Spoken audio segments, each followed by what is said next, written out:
Okay. Ayan. Magluto tag minatamis na saging saba. Okay?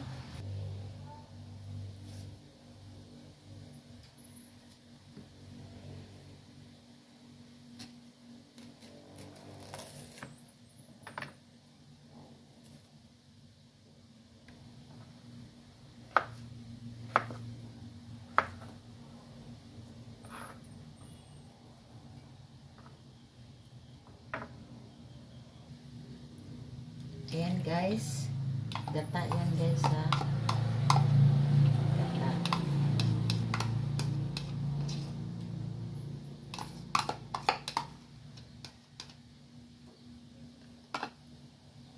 Ayan, inumpisahan na nating lutuin.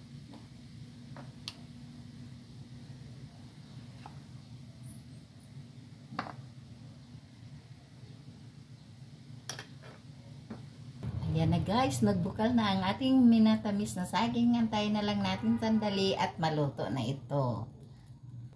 Ayan, hindi nabantayan guys. Sumaapaw, kumukulo na ng kumukulo. Maliit lang siguro ang nagamit natong lutuan, ano. Pero hayaan mo, mano din yan.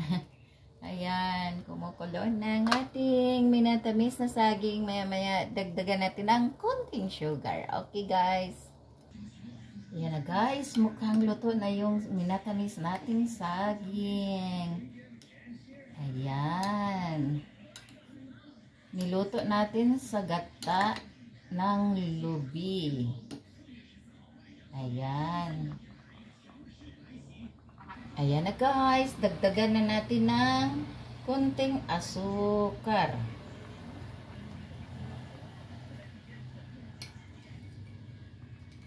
Ayan, 2 spoon lang guys. Ayun. Para may minatamis na tayong ayan, minatamis na. Ayun, wow, kasarap. Ang amoy pa lang ang humot na. Ayan. Pakuluin pa natin ng konti guys para lang matunaw ang asukar. Dagdagan natin ng salt konti pang pawala sa umay. Ayan.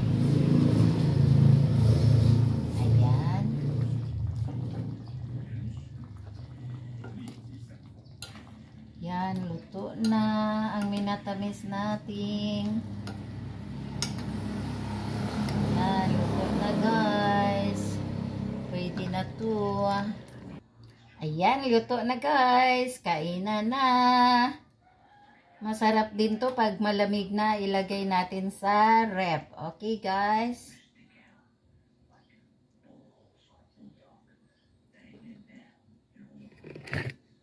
Ayan, kainan na. Yan guys.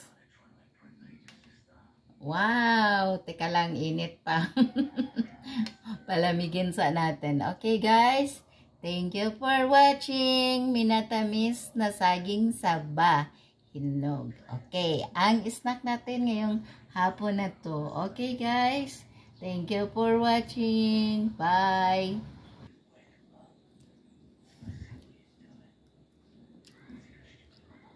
Init pa, pero ang sarap.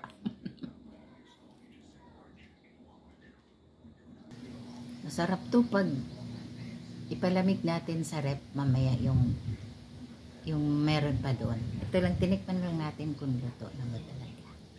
Okay? Sarap. Simple cooking sa saging saba. Niluto sa gata ng niyog. Nilagyan ng sugar. Yun na. May masarap ng pang-snack. Lalo na pag ipalamig na to. Lagay sa ref. Ito na guys. Thank you for watching again. Bye.